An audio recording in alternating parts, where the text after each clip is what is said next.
Why neurofeedback should be the first-line treatment for ADHD. If you're a parent of a child with ADHD, or you've struggled with ADHD yourself, you're probably all too familiar with the typical path: a diagnosis, a prescription for stimulant medication, maybe a referral to behavioral therapy, and a sincere hope that something will finally click. Neurofeedback, a non-invasive drug-free treatment that uses real-time monitoring of brainwave activity to teach self-regulation, is a promising alternative to these traditional approaches. For many families, this hopeful journey often turns into a frustrating one. Medications work until they don't. Therapy helps, but it doesn't last. And the challenges at school, at home, and in relationships continue, leaving you feeling like you're back at square one. So the question becomes, what actually works? Long term, let's talk about that. And let's talk about neurofeedback. The problem with first-line treatments, yes, even the gold standard ones. The most extensive ADHD study ever funded by the National Institute of Mental Health, called the MTA study, set out to compare the most common ADHD treatments: stimulant medication, behavior therapy, a combination of both, and standard community care. This wasn't a small study. It cost $21 million and followed 579 children with ADHD. The researchers went all in to ensure that the medication was perfectly managed and the behavioral therapy was delivered at an elite level: daily summer camps, school aids, teacher consultations, and more. What they found was surprising, and for some, deeply disappointing. Behavior therapy, BT, failed to outperform community care, a result that was not only surprising but for some, deeply disappointing. The kids who received weeks of intensive behavior training didn't fare any better than those who were simply referred to usual care in their community, leaving many feeling let down by the system. Medication showed short-term improvements, mostly on unblinded parent and teacher ratings. However, there were no meaningful differences in the blinded objective measures, the ones less likely to be biased.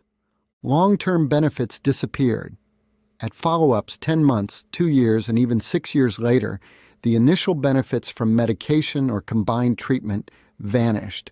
Even more troubling, the children who remained on medication often did worse than those who didn't. In fact, one of the follow-up papers reported that medication use was associated with worse symptoms of hyperactivity, impulsivity, and oppositional behaviors. By year 3, many of these kids had been prescribed additional psychiatric medications, antipsychotics, SSRIs, and others, despite a lack of evidence for long-term benefit. Let me be blunt. If any other treatment had these kinds of results, it wouldn't be considered a first-line option. And yet, that's exactly where we are with ADHD care. Neurofeedback, a safer, more sustainable option. Unlike medication, neurofeedback doesn't come with side effects like insomnia, appetite suppression, mood swings, or increased blood pressure. It's a safe and sustainable alternative that can bring lasting improvements.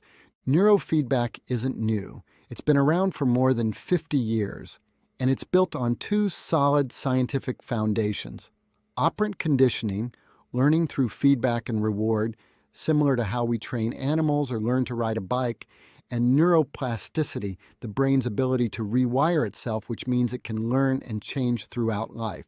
Here's how it works in simple terms. During a neurofeedback session, sensors are placed on the scalp to monitor brainwave activity in real time. The brain receives feedback, usually in the form of a video game, movie, or animation, that rewards it for producing healthier patterns. Over time, the brain learns to self-regulate more effectively, just like learning to ride a bike or play an instrument. And the evidence? It's impressive. More than 60 published studies have examined the effectiveness of neurofeedback for ADHD.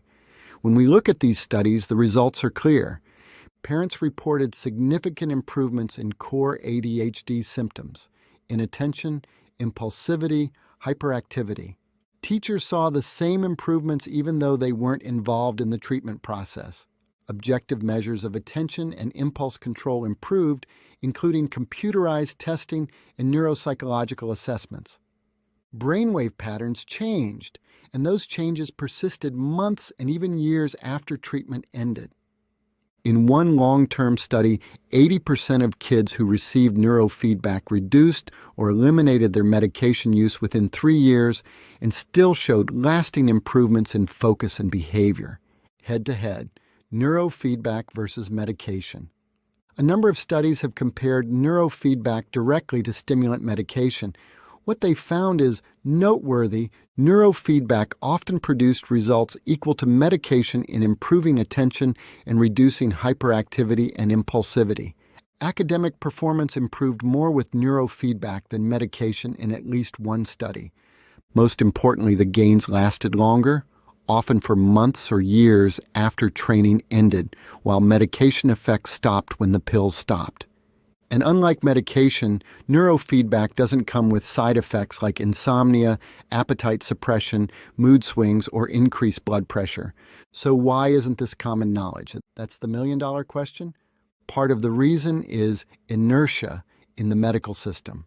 Guidelines are slow to change. Insurance companies want fast fixes. And many clinicians are simply unaware of the robust evidence base behind neurofeedback. But as the data mounts, that's starting to shift. In fact, the American Academy of Pediatrics rated neurofeedback a level 1 best support treatment for ADHD back in 2012, placing it in the same category as medication and behavior therapy. Real-life changes, what we see in our practice. At Capital District Neurofeedback, we've seen firsthand how neurofeedback transforms lives. Children who couldn't sit still in class are now focused and calm.